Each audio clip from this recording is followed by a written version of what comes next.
Olá pessoal, tudo bem?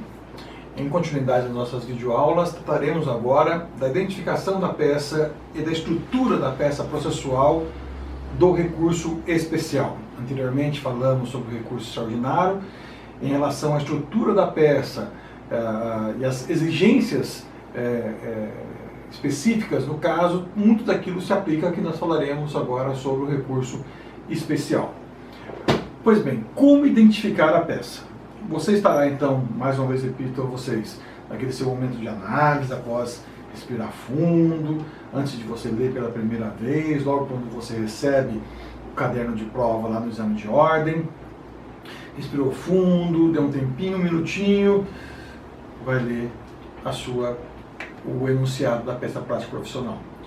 Vai ler com calma e se porventura ali você verificar que o examinador nos trouxe no enunciado que passou pela primeira instância, foi proferida a sentença.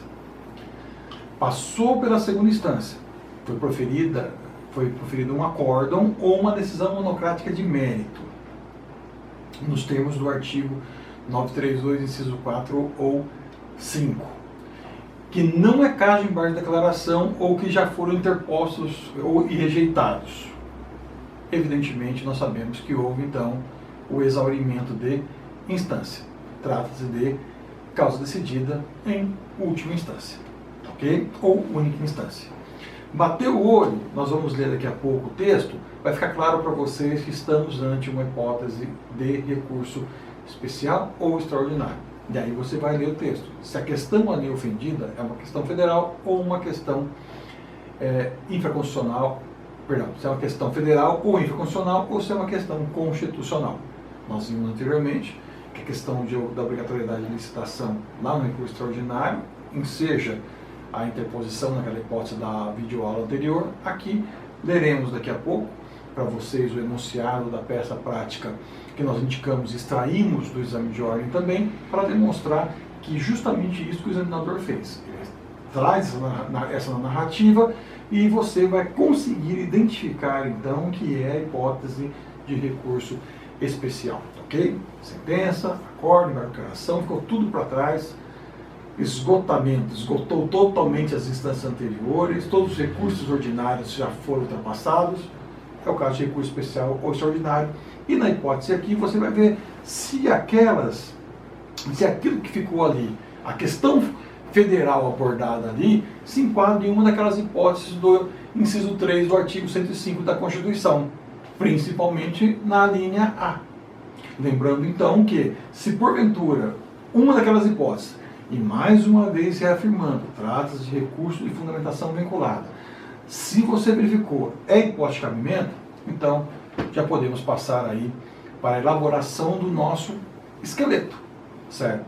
Dentro daquele boneco que nós já apresentamos para vocês, e mais uma vez já lhes digo que também encaminhei para vocês esse boneco lá no nosso ambiente conhecer. Belezinha? Tá ok? Vamos adiante? Pois bem, folha de rosto ou de interposição, certo? A folha de rosto, o endereçamento é para o presidente ou vice-presidente do tribunal ou do Tribunal de Justiça ou do Tribunal Regional Federal. Então você vai colocar excelentíssimo desembargador, presidente ou vice-presidente do Egrégio Tribunal de Justiça do Estado, 3 pontinhos, ou do Tribunal Regional Federal da 3 pontinhos região. Então vocês já estão habituados a esse boneco que nós estabelecemos para vocês e já disponibilizei lá de igual forma, certo? Eu acho que não demanda maiores explicações agora aqui sobre o boneco mais, está tudo pronto, tudo aquilo que nós já falamos até mesmo para o recurso ordinário, somente mudam aqui os artigos. Então você fez o endereçamento, pulou, deu o espaço, né, de 3 linhas, processo entre 3 pontinhos, mais o espaço, parágrafo, a qualificação ou esse preâmbulo, né? Então você termina aqui só folha de rosto de interposição de acordo com o boneco ou o modelo que nós já encaminhamos para vocês e está disponibilizado no ambiente conhecer.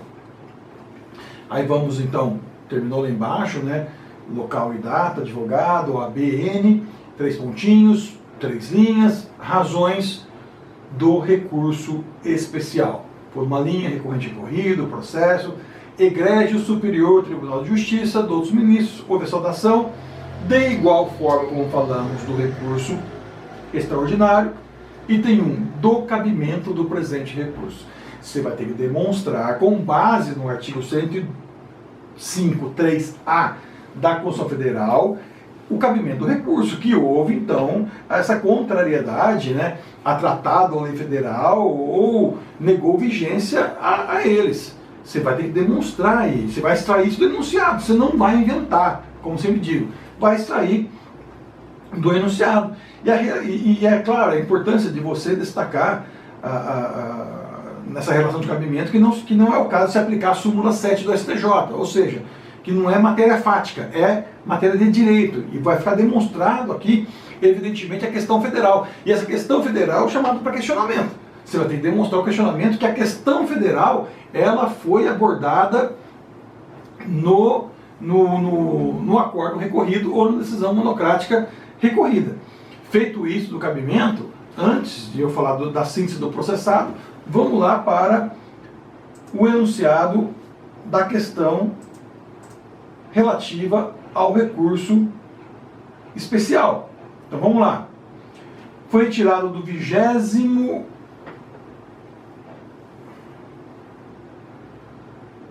Peraí, até está errado aqui. Não foi no 28º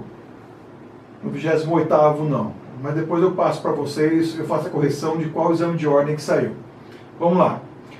Em uma determinada ação indenizatória que tramita na capital do Rio de Janeiro, já disse aqui o Estado.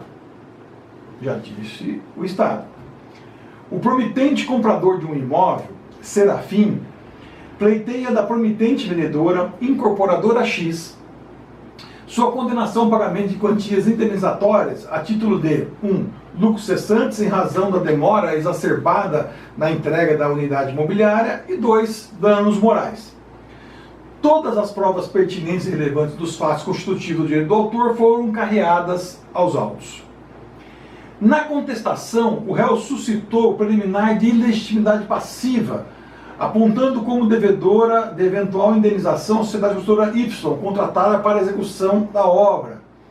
Alegou no mérito o descabimento de danos morais por mero inadimplemento contratual e ainda aduziu que a situação casuística não demonstrou a ocorrência dos lucros cessantes alegado pelo autor. O juízo de primeira instância, transcorridos regularmente os atos processuais sob o rito comum, acolheu a preliminar de ilegitimidade passiva.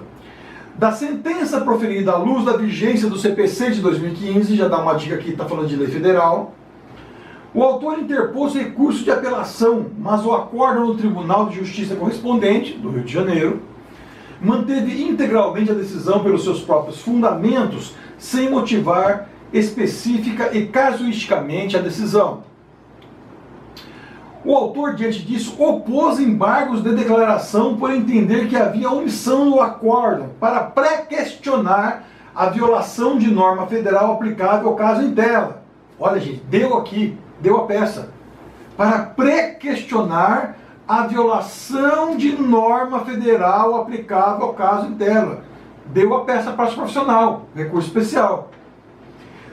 No julgamento dos embargos declaratórios, embora tenha enfrentado os dispositivos legais aplicáveis à espécie, o tribunal negou o provimento ao recurso e também aplicou a multa prevista na lei para a hipótese de embargos meramente protelatórios.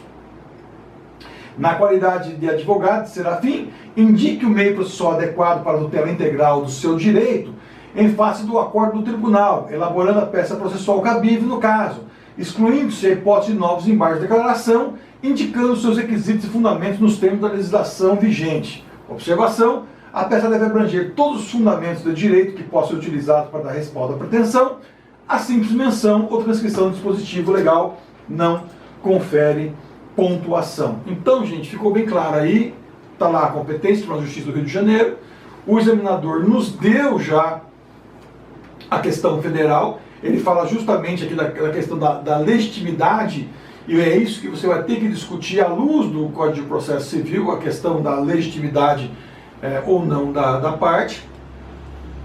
E, evidentemente, aqui fica demonstrado de plano a negativa, contraria a lei você vai ter que tratar isso como contrariedade ao Código de Processo Civil ou a negativa da sua vigência, se for o caso. Sempre atentando para a resolução proposta pelo próprio exame de ordem, que depois eu faço a correção aqui para vocês, tá ok? A síntese do processado, já falamos para você anteriormente também como é que você faz isso, certo? Voltando lá ainda, não se esqueça que nós falamos do pré-questionamento. Os embargos de declaração foi para pré-questionar, certo? E aí, evidentemente, a questão do pré-questionamento aqui vai envolver o próprio CPC 2015 e a questão relativa à legitimidade passiva, tá ok? A síntese do processado, então, você vai narrar os fatos, utilizando o próprio enunciado, sem inventar nada, como disse para vocês. No mérito, você vai ter que trazer o erro do julgamento, né, a narrativa das questões jurídicas, assim como determina o artigo 1029, inciso 1 do Código de Processo Civil, e apontar os erros do magistrado, bem como verificar, se for o caso, né, de um enunciado, se apontar algum precedente. Se o precedente lhe for favorável, você concorda com ele. Se ele for desfavorável, você vai ter que apresentar a distinção, mas dentro daquilo que o examinador lhe trouxer. Você não vai inventar nada. As razões do pedido de reforma ou de invalidação, aí você vai ter que dizer por que errou, certo? À luz, evidentemente, da interpretação adequada da legislação federal, que no caso é o próprio CPC. Volto a dizer, vamos buscar a resolução lá no exame de ordem, tá ok? Fechou a peça, tá aqui o boneco, tá prontinho, tudo isso que eu tô falando para vocês, as explicações estão aqui na peça, tá? Qualquer dúvida, estamos lá nos nossos grupos de WhatsApp, terei o maior prazer em saná-las, bem como orientá-los. Passamos então para a última etapa da peça, que é a conclusão ou pedido. Está aqui já no boneco para vocês, dentro daquela estrutura, daquele modelo que já estabelecemos com vocês em sala de aula. Tá ok? Fechamento da peça, também vocês já sabem, já estão craques. E terminamos aqui a nossa peça prática profissional de recurso especial, folha de rosto de posição e folha de razões. Belezinha? Tá ok? Show de bola? Terminamos aqui então essa videoaula e até a próxima então, quando falaremos sobre agravo em recurso especial e agravo em recurso extraordinário, bem como também embargos de divergência, esgotando assim a matéria relacionada a recursos. Tá ok? Obrigado a todos e a todas mais uma vez. Fiquem com Deus.